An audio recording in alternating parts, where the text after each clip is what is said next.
अस्सलाम वालेकुम। कैसे हैं आप सब? उम्मीद है अल्लाह ताला के फजलो करम से आप सब ठीक ठाक होंगे और अल्हम्दुलिल्लाह मैं भी बिल्कुल ठीक ठाक हूँ। तो आज है जी 29वां रोज़ा और सऊदीया में है आज ईद। इसका मतलब है सुबह हमारी भी ईद होगी, तो इसलिए मैंने सुबह सुबह ही उठ के काम स्टार्ट कर दिया ताकि सारा काम भी टाइम पे हो जाए और ईद की जो तैयारियां करनी हैं वो भी हो जाएं। वीकेंड पे वैसे भी यूनिफॉर्म वगैरह प्रेस करने होते हैं और बच्चे भी घर में होते हैं, उनको थोड़ा सा होमवर्क मिला होता है सैटरडे संडे के लिए, वो भी करवाना होता है और बच्चों के साथ टाइम भी स्पेंड करना होता है। और सैटरडे संडे वैसे भी बिज़ी ही गुज़रता है। तो अभी आज तो ईद होगी सुबह और ईद की वजह से और थोड़ा सा बिज़ी हो जाएगा। तो इसलिए मैंने सुबह सुबह जब रोज़ा रखा उसके बाद मैंने नमाज़ पढ़ी, कुरान पाक पढ़ा और उसके बाद मैंने काम स्टार्ट कर दिया। तो अभी तकरीबन 6 बजे का टाइम था और मैं कपड़े प्रेस कर रही थी और हस्बैंड ने जो डिज़र्ट वगैरह ईद के लिए तैयार करनी थी वो किचन में चले गए और वो साथ साथ डिज़र्ट तैयार कर रहे थे, क्योंकि जब बच्चे उठ जाएं तो फिर काफ़ी काम जो है वो लंबा हो जाता है और जो काम वैसे भी सुबह सुबह निमट जाता है उसका कोई जोड़ नहीं है, वो बाद में इतना जल्दी से नहीं होता। तो है जी, आयनिंग मेरी होगी कंप्लीट। ईद के जो कपड़े थे वो भी मैंने प्रेस करके रख दिए, वो अभी मैं आपको नहीं दिखाऊंगी, कल जब पहनेंगे तो फिर तब ही दिखाऊंगी, उनकी मैंने वीडियो नहीं बनाई थी। और जैसे ही कपड़े मैंने कंप्लीट किए तो इतने में बेटा उठ के नीचे आ गया। मैंने सोचा कि इसको भी रेडी कर लेती हूँ और रेडी करने के बाद इसको नीचे लेके जाऊँगी। फिर बेटी भी उठ गई, फिर मैंने सोचा कि चलो आप भी बात ले लो और आप भी रेडी हो जाओ। तो खैर ईद की खुशी में बड़ी आसानी के साथ मान गए, अदरवाइज़ कहते हैं कि हमने पहले नाश्ता करना है और उसके बाद हमने बात लेनी है और फिर हमने रेडी होना है। तो खैर जी, फिर बेटे के बाद बेटी की बारी आई, इसको मैंने रेडी किया।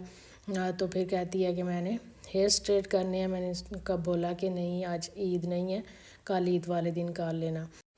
फिर मैंने ऐसे ही इसके जो बाल हैं वो हेयर ड्राई कर दिए, क्योंकि यहाँ पे अगर बाल गीले गीले हों तो बाहर बंदा निकले तो जो सर्दी और धूप थोड़ी सी पड़ती है सर में तो फिर सर में दर्द होना स्टार्ट हो जाता है। इसलिए मैं खुद भी कोशिश करती हूँ कि अपने भी जब बाल धोती हूँ तो उनको भी हेयर ड्राई से खुशक करती हूँ ताकि वो अच्छे से ड्राई हो जाएं, और बच्चों को भी मैं ऐसे ही करती हूँ। जी, तो बच्चों को मैंने तैयार किया और तैयार करने के बाद नीचे आए, फिर इनको नाश्ता करवाया और थोड़ी देर के लिए इनके साथ टाइम स्पेंड किया। उसके बाद फिर इनको होमवर्क करवाया और थोड़ी देर के लिए रेस्ट की। और अभी 12 बज चुके थे और मैंने सोचा कि ये रूम जो है इसमें हम खाना सर्व करेंगे और इसको भी अभी से साफ़ करके चादर वगैरह डाल देती हूँ ताकि ये काम भी मेरा ख़त्म हो जाए। तो फिर बच्चे भी सारी बात है फ्री हो चुके थे, उन्होंने क्या करना था, या तो उन्होंने टैबलेट देखने थे या एक दूसरे के साथ लड़ाई झगड़ा करना था। तो मैंने सोचा कि बेहतर यही है कि मैं इनको साथ लगाऊं। तो फिर मैंने इनसे बोला कि चलो आओ इस रूम की सफाई करते हैं। बस बच्चे छोटा छोटा काम कर लें तो वो समझते हैं हमने बहुत बड़ा काम कर लिया है, वो भी साथ लग गए। फिर इसी तरह खेलते भी रहे और मैंने जो है वो जल्दी से इस कमरे की सफाई कर ली, पहले डस्टिंग की और फिर हूवर लगाया। और ये लोग कैमरे के साथ शरारतें भी कर रहे थे और जब मैं हूवर लगाती हूँ तो ये हूवर के ऊपर बैठ जाते हैं, कभी कभी हूवर बंद कर देते हैं। तो बच्चों के साथ इस तरह का काम करना काफ़ी हार्ड हो जाता है। जब ये अपनी मौज मस्ती में पड़े होते हैं ना तो फिर ये किसी भी आदमी नहीं सुनते। चलें जी, हूवर भी लग गया, फिर मैंने सोचा चादर भी फैला दूँ। तो मैंने इनको साथ लगाया, मैंने बोला कि आ जाओ चादर जो है वो फैलाते हैं। तो चादर फैलाने के बाद हमारा ये रूम भी जो है बिल्कुल रेडी थी। कल बस टेबल सीधा करेंगे और उसके ऊपर हम खाना रख लेंगे। चादर फैलाने के बाद जो तकिए वगैरह बाहर निकाले थे वो भी वापस रख लिए हमने, बोला कि सुबह एक साइड पे रख देंगे। तो ये रूम रेडी करने के बाद फिर मैंने सोचा कि अभी काफ़ी टाइम है तो क्यों ना ऊपर वाले हिस्से में भी हूवर अभी लगा दूं। तो यहाँ पे देखें जी कितनी डस्ट नज़र आ रही है। अभी एक दिन यहाँ पे कपड़ा नहीं लगाया, अदरवाइज़ मैं रोज़ ही यहाँ से डस्टिंग करती हूँ। इस टेबल का कलर जो ब्लैक ब्लैक है ना तो इस वजह से यहाँ पे डस्ट वाजिया नज़र आती है। हालांकि यहाँ पे इतना खुश्क मौसम तो होता नहीं है, ज़्यादातर बारिशें ही होती हैं, लेकिन फिर भी डस्ट पता नहीं कहाँ से आ जाती है। तो खैर अभी इस रूम की भी सफाई करते हैं, पहले डस्टिंग करें फिर उसके बाद यहाँ पे भी मैंने हूवर लगाया ताकि ये भी अच्छी तरह से साफ़ हो जाए, इसकी भी ईद हो जाए। इसके बाद फिर काम हमारा सारा ख़त्म हो गया, डिज़र्ट वगैरह भी रेडी हो गई और सफाई भी होगी जो हमने करनी थी, कपड़े वगैरह भी प्रेस हो गए। फिर मैं जल्दी से रेडी हो गई, हमने सोचा कि सुबह है ईद और सुबह तो टाइम नहीं मिलेगा कब्रिस्तान जाने का, तो चलो आज बच्चे भी रेडी हैं और इनका मूड भी सेट है और मौसम भी काफ़ी अच्छा है। तो फिर हम लोग रेडी हो गए और हम लोग आ गए कब्रिस्तान।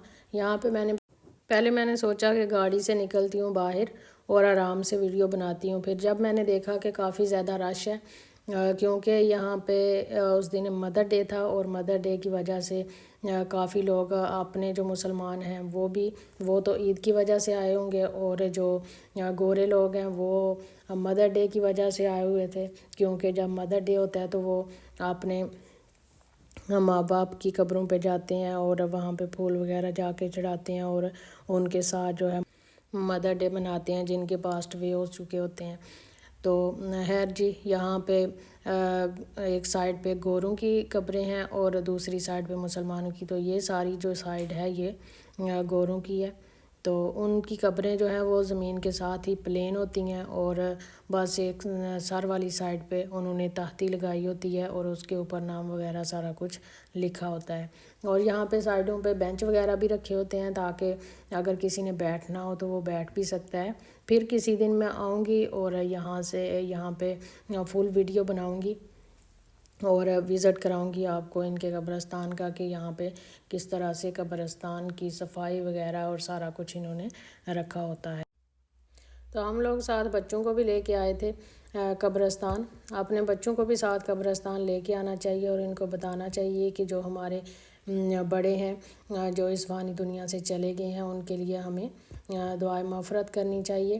अब हमें बच्चे देखेंगे तो कल को ये भी यही काम करेंगे, तो इसलिए बच्चों को बताना भी चाहिए और इनको लेके भी आना चाहिए। कल को इनको पता होगा कि हमारे जो वालिदैन हैं वो जाते थे कब्रों पे और जाके फातिहानी करते थे, उनके लिए दुआ मग़फ़िरत करते थे और आज हमारा टाइम है और हमने भी करना है।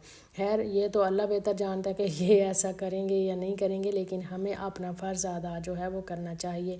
हम अपने हिस्से का काम करेंगे तो अगला बंदा अपने हिस्से का काम करेगा, ये उसकी मर्ज़ी है वो करे या ना करे, लेकिन हमें अपने हिस्से का काम जो है वो करना चाहिए। खैर जी, हम लोग आगे वापस और यहाँ पे मैं कर रही हूँ कोफ्तों के लिए मसाला तैयार, कोफ्ते बनाऊँगी। चिकन का कीमा लिया मैंने 1 किलो, इसमें एक आलू किया कद्दूकश, उसको ऐड किया, प्याज को ऐड किया, नमक मिर्च हल्दी और अजवाइन और एक अंडा ऐड किया, ज़ीरा साबुत जो है वो ऐड किया और थोड़ा सा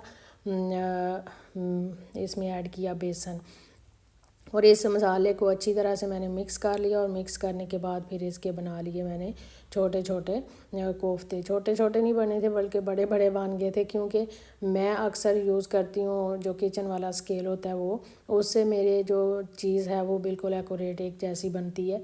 ऐसे में मुझे पता नहीं चलता, कोई चीज़ छोटी बन जाती है कोई बड़ी बन जाती है, तो इस वजह से मैं वही यूज़ करती हूँ। तो आज मैंने सोचा कि चलो मैं ट्राई करती हूँ कि मैं भी इसमें कामयाब होती हूँ कि नहीं। खैर बन तो गए लेकिन थोड़े से साइज़ में बड़े थे, तो कोई मसला नहीं, उतने साइज़ के भी लोग बनाते ही हैं। कोफ्ते बनाने के बाद मैंने उनको रख दिया अवन में कुक होने के लिए और यहाँ पे मैंने सोचा कि गोश्त भी साथ ही उबलने के लिए रख दूँ। गोश्त को मैंने धोया, उसको मैंने एक देगचे में डाला और उसमें सारे मसाले डाले और उसको मैंने रख दिया उबलने के लिए। और फिर हमने बनानी थी खीर भी सुबह ईद के लिए, तो मैंने सोचा कि अभी बना लेती हूँ। इसमें मैंने एक साइड पे रख लिए चावल उबलने के लिए और दूसरी साइड पे मैंने दूध डाल दिया, क्योंकि दूध काफ़ी ठंडा होता है, फ्रिज में पड़ा होता है और काफ़ी टाइम लग जाता है उसको उबाल आने में। तो इसलिए मैंने सोचा कि एक तरफ चावल रखती हूँ, चावल उबल जाएंगे और साथ में दूध को भी उबाल आना स्टार्ट हो जाएगा और फिर खीर जो है वो जल्दी से बन के तैयार हो जाएगी। दूध में मैंने ऐड किया बटर थोड़ा सा और साथ में इलायचियाँ और दूसरी साइड पे मैंने पानी में चावलों को उबाल लिया। जैसे ही चावल उबले उधर पानी को दूध को भी उबाल आ गया, फिर मैंने दोनों को मिक्स कर लिया। तो खैर साथ साथ खीर भी बनती गई और हमारी खीर जो है ये भी इफ्तारी से पहले ही बन के तैयार हो गई। और इसको फिर मैंने ठंडा भी कर लिया। जब तक हमारे सोने का टाइम हुआ तब तक हमारी ये सारी चीज़ें रेडी हो चुकी थी। अब ये है कि सुबह हमें इतना काम नहीं करना पड़ेगा। और साथ ही हस्बैंड ने जो रोस्ट बनाने थे उनको भी मैरिनेट कर लिया, ताकि सुबह सिर्फ हम इनको ट्रे में डालें और डालने के बाद हम रख दें इनको ओवन में और ये खुद ही बन के तैयार हो जाएंगे। और यहाँ पे गोश्त भी मेरा उबल चुका था। तो अभी इफ़्तार होने में काफ़ी टाइम था, तकरीबन 10-15 मिनट। तो मैंने सोचा कि इसको भी अभी भून लेती हूँ। इसमें मैंने ऐड किया थोड़ा सा कुकिंग ऑयल और साथ ही मैंने ऐड किया दही और बाकी मसाले मैंने पहले ही ऐड कर लिए थे। अब सिर्फ सुरख मिर्चें और हल्दी जानी थी, तो इसको थोड़ी देर के लिए भूना, फिर सुरख मिर्चें और हल्दी ऐड की और अच्छी तरह से इसको भून के इसमें भी मैंने पानी डाल दिया कि सोने से पहले पहले ये भी रेडी हो चुका होगा। और हमने बनाने थे चावल, और चावल जो हैं वो हमने खुद नहीं बनाने थे, वो हमने किसी से बनवाने थे। साथ ही हमने बनाने थे चिकन रैप और वो भी हमने किसी से बनवाने थे। और कभी कभी मैं ये धनिया जो है इसको गोश्त को भूनते हुए डाल लेती हूँ और इससे टेस्ट जो है शोरबे का वो बहुत ही मज़े का आता है। खुश्क धनिया तो हम डालते ही हैं, लेकिन जो हरा धनिया उसका टेस्ट काफ़ी बेहतर होता है। जी, तो गोश्त हमारा हो गया रेडी और यहाँ पे तैयार हो रहा है कोफ्तों के लिए मसाला, क्योंकि कोफ्ते भी ओवन में रखे हुए थे और वो भी हो गए थे रेडी। फिर मैंने सोचा कि मसाला बना के उनको भी रेडी कर देती हूँ। और उनकी फिनिशिंग मैंने नहीं की थी, वो मैंने सुबह की थी। तो लेकिन कोफ्ते भी इसी टाइम ही रेडी हो चुके थे और इनको फिर मैंने ऐसे ही रख दिया था। इनके ऊपर हरा धनिया, प्याज और गरम मसाला नहीं ऐड किया, क्योंकि वो मैंने करना था सुबह ताकि वो फ्रेश रहें। और अभी हो गया था अफ्तारी का टाइम, फिर हमने रोज़ा इफ्तार किया और सारे दिन के काम करने के बाद जो हो गई थी इस वक्त थकावट। फिर हमने सोचा कि अब यहीं पे इस काम को फिनिश करते हैं और बाकी जो रह गया है वो सुबह इंशाल्लाह ईद वाले दिन उठेंगे और फिर करेंगे। तो ज़्यादा काम जो है वो हो गया था, बाकी थोड़ा सा बाकी रह गया था। तो ये थी आज की हमारी बिज़ी रूटीन जो मैंने आप लोगों के साथ शेयर की है। आपको कैसी लगी कमेंट्स बॉक्स में लाजमी बताइएगा। और ईद वाले दिन की तैयारी और ईद का दिन जो है उसकी वीडियो आपको मिलेगी नेक्स्ट वीडियो में। मुझे दीजिए इजाज़त, अपना ढेर सारा ख्याल रखिएगा। अल्लाह हाफिज़।